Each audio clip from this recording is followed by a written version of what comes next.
بسم اللہ الرحمن الرحیم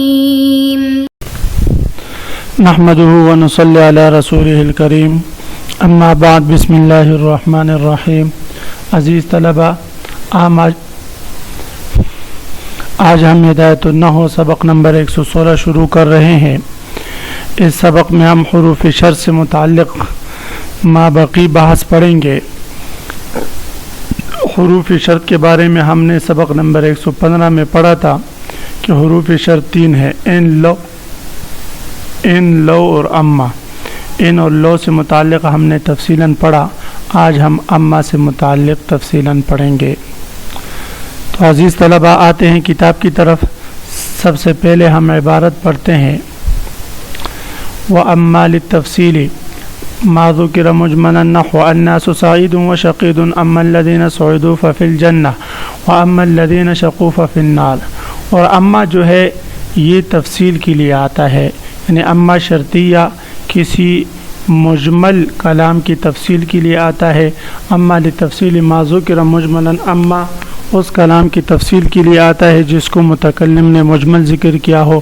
جیسے یہ ہے الناس سعید و شقی، کہ لوگ کچھ نیک بخت ہے اور کچھ بدبخت ہے. اما الذین سعدوا، بہرحال وہ لوگ جو نیک بخت ہو ففی الجنہ وہ جنت میں ہوں گے. وہ اما الذین شقوا، اور جو بدبخت ہے ففی النار وہ آگ میں ہوں گے. تو یہاں پر الناس سعید و شقی یہ مختصر اور مجمل کلام تھا. اما سے اس کی تفصیل واقع ہوئی کہ جو سعید ہے وہ جنت میں اور جو شقی ہے وہ آگ میں ہوں گے. ترکیب کرتے ہیں: الناس مبتدا، سعید اس کے لیے خبر، معطوف علیہ وہ حرف عطف، شقی معطوف علیہ مل کر اس کے لیے خبر ہے. اما تفصیلیہ شرطیہ، الذین اسم موصول، سعیدو یہ جملہ اس کے لیے صلہ، موصول صلہ مل کر یہ مبتدا، ففی الجنت یہ ظرف مستقر جزاز قائم مقام خبر کے. واما الذین شقوا ففی النار اس کی ترکیب بھی بیانی اما الذین سعدوا ففی الجنہ کی طرح ہے. ویجب فی جوابها الفاء، فرماتے ہیں اما شرطیہ تفصیلیہ کے جواب میں فا کا آنا یہ ضروری ہے، یعنی اس کے جزا پر فا کا داخل کرنا یہ واجب ہے. جیسے ہم نے دیکھا اما الذین سعدوا ففی الجنہ اما الذین شقوا ففی النار، تو ففی النار و ففی الجنہ جو جواب اما ہے ان پر فا داخل ہوا ہے. وَأَن يَكُونَ الْأَوَّلُ سَبَبًا لِلثَّانِي، اور دوسرا یہ ہے کہ ان میں سے جو پہلا ہے وہ دوسرے کے لیے سبب بنے. مثلا سعادت مندی یہ سبب ہے جنت کے لیے، یعنی شر جو ہے وہ سبب بنے گی جو ہے جزا کے لیے، کہ بدبختی یہ سبب ہے آگ کی. وَأَن يُحْذَفَ فِعْلُهَا، اور یہ بھی جائز ہے کہ اس کے فعل کو حذف کیا جائے. مع ان الشرط لا بد له من فعل، جبکہ شرط کے لیے تو فعل کا ہونا ضروری ہے. وذلك ليكون تنبيها على ان المقصود بها حکم الاسم الواقع بعدها، اور یہ فعل کا حذف کرنا اس لیے ہوتا ہے تاکہ یہ فعل کی حذفیت تنبیہ کرے، دلالت کرے اس بات پر کہ ان المقصود بها، کہ اس اما تفصیلیہ شرطیہ سے مقصود جو ہے اس حکم، اس اسم کا حکم معلوم کرنا ہے الواقع بعدها جو اس کے بعد واقع ہے. جیسے اما زید فمنطلق، اما یہ تفصیلیہ زید مبتدا منطلق اس کے لیے خبر ہے. تو یہ مختصر کلام ہے، تو یہاں پر اما کے فعل کو حذف کیا گیا ہے. اس کی تقدیر عبارت تھی مہما یکم من شیء فزید منطلق، مہما کو حذف کر کے اس کی جگہ اما لے کر آئے اور یکن فعل کو حذف کر دیا، من شیء جار مجرور کو بھی حذف کر دیا اور فزید منطلق رہ گیا، تو اما فزید منطلق رہ گیا. تو اب اما کا فا جزائیہ پر براہ راست داخل ہونا مناسب نہیں تھا، تو اس لیے فا کو منتقل کر کے منطلق کو دے دیا، تو اما زید منطلق رہ گیا. تو اما زید فمنطلق اصل میں مہما یکم من شیء فزید منطلق یہ تھا. فحذف الفعل، یہی بات مصنف علیہ رحمہ اپنے الفاظ میں ذکر فرما رہے کہ فعل کو یعنی یکن کو حذف کیا گیا، والجار المجرور اور جار مجرور من شیء کو بھی حذف کر دیا گیا. وقیم اما مقام مہما، اور مہما کو حذف کر کے اس کے قائم مقام اما کو رکھ دیا. حتی بقیہ اما فزید منطلق، تو ما بقی کلام اما فزید منطلق رہ گیا. ولما لم يناسب دخول حرف شرط علی فاعل جزائی، اور جب حرف شرط کا فاعل جزا پر داخل ہونا مناسب نہ تھا تو نقل الفاء الى الجزء الثانی، تو انہوں نے فا کو دوسرے جز کی طرف منتقل کیا. ووضع الجزء الاول ما بین اما والفا، اور جزء اول کو اما اور فا کے درمیان میں رکھ دیا. عوضا عن الفعل المحذوف، فعل محذوف کے عوض، تاکہ وہ فعل محذوف پر دلالت کرے. ثم ذلك الجزء الاول ان كان صالحا للابتداء فهو مبتدا. مصنف علیہ رحمہ فرماتے ہیں کہ اصل تو مہما یکن من شیء فزید منطلق کی ترکیب تو وہی ہوگی جیسے کہ مہما شرطیہ یکن فعل افعال ناقصہ اور ضمیر اس کے اندر جو ہے یہ اس کے لیے اسم، من شیء ظرف مستقر اس کے لیے خبر ہے. فعل افعال ناقصہ اپنے اسم اور خبر سے مل کر یہ جملہ شرط، فزید منطلق یہ جملہ اس کے لیے جزائے، زید مبتدا منطلق اس کے لیے خبر ہے. اب فرماتے ہیں کہ فعل اور متعلقات فعل کو حذف کرنے کے بعد ہم دیکھیں گے کلام کو. اگر جو مابقی اسماء ہے مبتدا اور خبر بن سکتے ہوں تو ٹھیک ہے، مبتدا خبر بنائیں گے. اور اگر منطلق سے پہلے والا جو اسم ہے وہ خبر مبتدا نہ بن سکتا ہو تو پھر اس صورت میں اس کے مطابق ترکیب کی جائے گی. تو فرماتے ہیں ثم ذلك الجزء الاول، پھر یہ جزء اول ان كان صالحا للابتداء، اگر یہ مبتدا بننے کی صلاحیت ہو اس میں، وہ مبتدا تو یہ مبتدا ہوا کما مر جیسے مثال میں گزرا. والا فعامله ما بعد الفاء، اگر نہ اس اسم میں عامل وہی ہوگا جو فا کے بعد ہوگا، جیسے اما یوم الجمعہ فزید منطلق. اب یوم الجمعہ تو مبتدا نہیں بن سکتا، تو اس لیے اس میں عامل فا کے بعد منطلق ہوگا، تو یہ منطلق کے لیے مفعول فی مقدم ہوگا، اور زید مبتدا منطلق شبہ فعل اپنے مفعول فی مقدم نائب فاعل سے مل کر یہ خبر ہوگا. فمنطلق عامل فی یوم الجمعہ علی ظرفیت، بس منطلق یہ یوم الجمعہ میں عامل ہے ظرفیت کی بنا پر. فصل حرف الردع، یہ فصل ہے حرف ردع کے بیان میں. کلا، حرف ردع کون سا ہے بھائی؟ کلا ہے.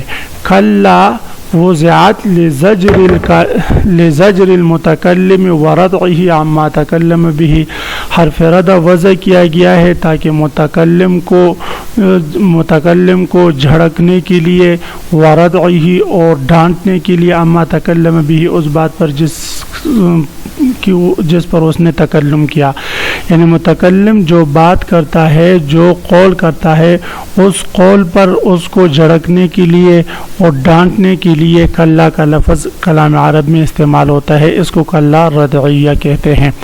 قولی تعالی، جسے اللہ تعالیٰ کا یہ قول ہے، وَأَمَّا إِذَا مَا ابْتَلَاهُ فَقَدَرَ عَلَيْهِ رِزْقَهُ فَيَقُولُ رَبِّي أَهَانَنِ. کلا، اور جب مبتلا کر دوں میں اس کو، یعنی انسان کو آزمائش میں مبتلا کروں، فقدر علیہ رزقہ، بس تنگ کر دوں اس پر اس کی روزی، فیقول ربی اہانن، تو وہ کہتے میرے رب نے میری توہین کی. کھلا ای لا یتکلم بہذا، اس قسم کی بات ہرگز نہ کرے انسان. یہ ناشکری ہے، بڑی ناشکری ہے. اللہ تعالیٰ کی ایک ایک نعمت کو یاد کرے.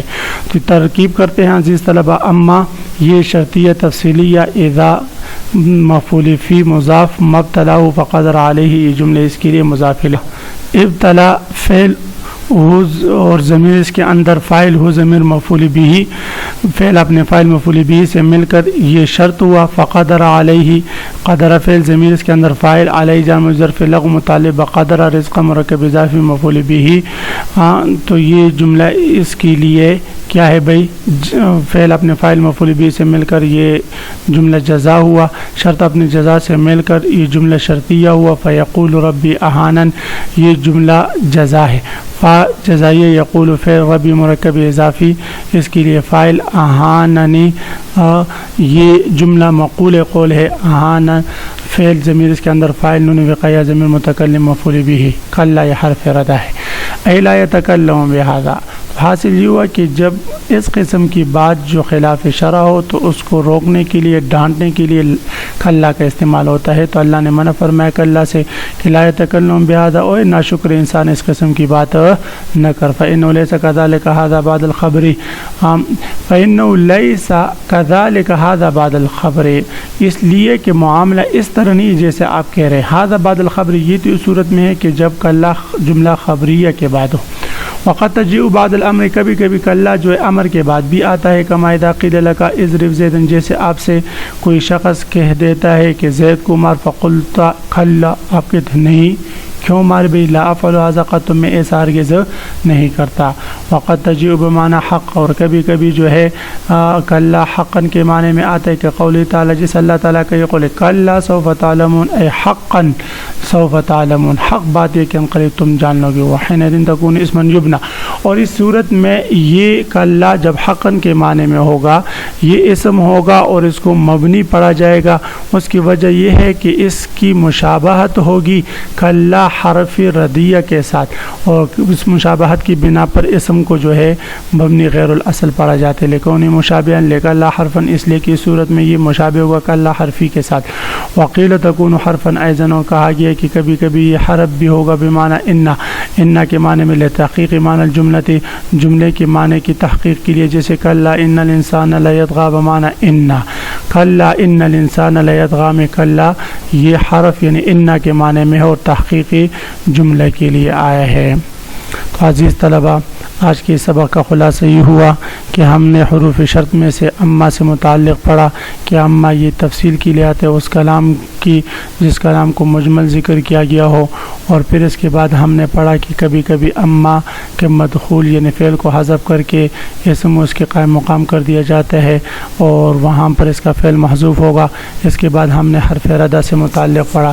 کل میں انشاءاللہ عزیز طلبہ آپ حضرات سے وَأَمَّا إِذَا مَبْتَلَاهُ فَقَدَرَ عَلَيْهِ رِزْقَهُ فَيَقُولُ رَبِّ أَهَانَنِ، کلا اس آیات کریمہ کی تفسیر اور ترجمہ اور ترکیب سنوں گا۔